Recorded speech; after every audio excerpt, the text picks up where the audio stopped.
بسم اللہ الرحمن الرحیم۔ السلام علیکم ورحمۃ اللہ وبرکاتہ۔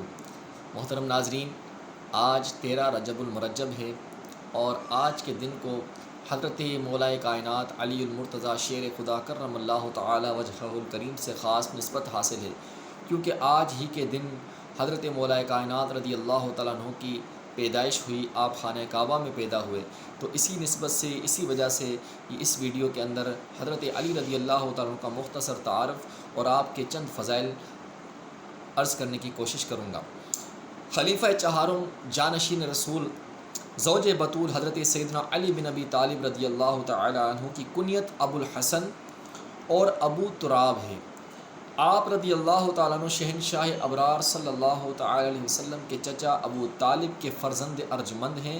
عام الفیل کے 30 سال بعد جب حضور نبی اکرم صلی اللہ تعالی علیہ وسلم کی عمر شریف 30 برس ہو چکی تھی، 13 رجب المرجب بروز جمعۃ المبارک حضرت سیدنا علی المرتضیٰ شیر خدا کرم اللہ تعالی وجہہ الکریم خانہ کعبہ شریف زادہ اللہ شرفا و تعظیما کے اندر پیدا ہوئے۔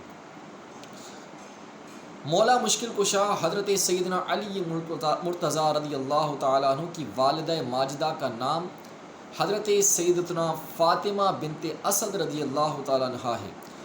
آپ کرم اللہ تعالی وجہ الکریم 10 سال کی عمر میں ہی دائرہ اسلام میں داخل ہو چکے تھے اور شہنشاہ نبوت تاجدار رسالت صلی اللہ تعالی علیہ وسلم کے زیر تربیت رہے اور تا دم حیات آپ صلی اللہ علیہ وسلم کی امداد و نصرت اور دین اسلام کی حمایت میں مصروف عمل رہے۔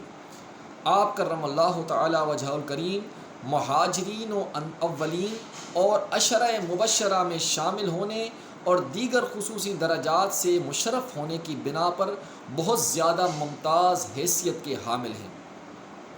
غزوہ بدر، غزوہ احد، غزوہ خندق وغیرہ تمام اسلامی جنگوں میں اپنی بے پناہ شجاعت کے ساتھ شرکت فرماتے رہے اور کفار کے بڑے بڑے نامور بہادر آپ کرم اللہ تعالی وجہہ الکریم کی تلوار ذوالفقار کے وار کے قاہرانہ وار سے واصل نار ہوئے، یعنی واصل جہنم ہوئے۔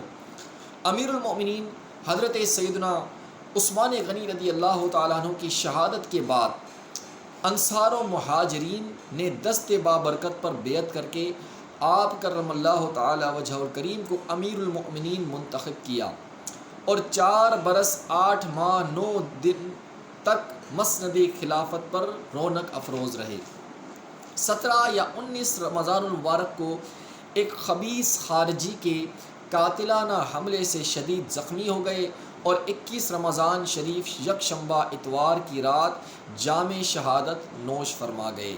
میرے آقا اعلیٰ حضرت امام اہل سنت مولانا الشاہ امام احمد رضا خان فاضل بریلوی رحمۃ اللہ تعالی علیہ فرماتے ہیں، اصل نسل صفا وجہ وصل خدا باب فضل ولایت پہ لاکھوں سلام۔ اس کی شرح یہ ہے کہ حضرت سیدنا علی المرتضیٰ رضی اللہ تعالیٰ عنہ خالص پاک سادات یعنی سیدوں کی جڑ اور بنیاد ہیں۔ واصل باللہ یعنی اللہ کے مقرب بننے کا سبب اور فضائل ولایت ملنے کا دروازہ ہیں۔ ولایت کا دروازہ ان سے کھلتا ہے۔ آپ کرم اللہ تعالی وجہ الکریم پر لاکھوں سلام ہو۔ تو یہ تھا حضرت مولائے کائنات علی المرتضیٰ شیر خدا کرم اللہ تعالی وجہ الکریم کا مختصر تعارف۔ اس کے علاوہ قرآن پاک کی آیات اور احادیث مبارکہ آپ رضی اللہ تعالیٰ عنہ کے فضائل و کمالات سے بھری پڑی ہیں۔ حضرت ابن عباس رضی اللہ تعالیٰ عنہ مفسر قرآن ہیں۔ آپ سے کسی نے پوچھا کہ کیا حضرت علی رضی اللہ تعالیٰ عنہ کی شان میں بھی کوئی قرآن پاک کی آیت نازل ہوئی ہے؟ تو آپ رضی اللہ تعالیٰ نے فرمایا کہ ہاں، علی رضی اللہ تعالیٰ عنہ کی شان میں 300 قرآن پاک کی آیتیں نازل ہوئی ہیں۔ اسی طرح ایک مرتبہ آپ رضی اللہ تعالیٰ عنہ حضرت ابن عباس رضی اللہ تعالیٰ نے فرمایا کہ حضرت علی رضی اللہ تعالیٰ عنہ کی شان یہ ہے کہ قرآن پاک میں جہاں جہاں یا ایھا الذین آمنو کا ذکر ہوا ہے وہاں وہاں سب سے پہلے مخاطب حضرت علی رضی اللہ تعالیٰ عنہ ہیں، اور یہ یا ایھا الذین آمنو 88 مرتبہ قرآن پاک میں نازل ہوا۔ اس کے علاوہ احادیث مبارکہ بھی آپ رضی اللہ تعالیٰ عنہ کے فضائل اور کمالات سے بھری پڑی ہیں آپ صلی اللہ علیہ وسلم نے ارشاد فرمایا من کنت مولاہ فہذا علی المولا، کہ میں جس کا مولا، میں جس کا سردار ہوں، علی اس کے سردار ہیں۔ اسی طرح آپ رضی اللہ تعالیٰ آپ صلی اللہ علیہ وسلم نے فرمایا النظر الی اربع اشیاء عبادت، چار چیزوں کی طرف دیکھنا، نظر رکھنا عبادت ہے۔ فرمایا النظر الی الکعبۃ عبادت، کعبے کو دیکھنا عبادت ہے۔ فرمایا النظر الی المصحف عبادت، قرآن پاک کو دیکھنا عبادت ہے۔ فرمایا النظر الی الوالدین عبادت، کہ اپنے ماں باپ کو محبت کی نگاہ سے دیکھنا بھی عبادت ہے۔ پھر فرمایا النظر الی وجہ علی عبادت، کہ علی کے چہرے کو دیکھنا بھی عبادت ہے۔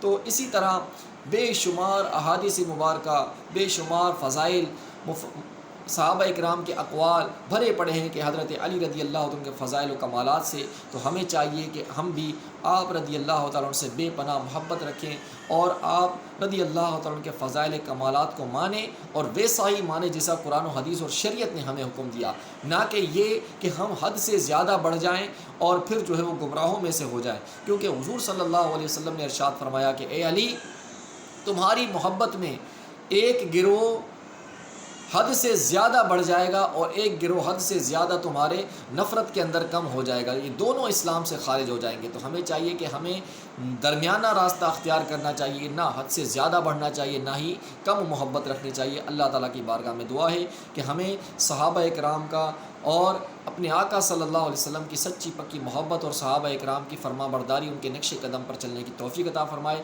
آمین۔ وما علینا الا البلاغ المبین۔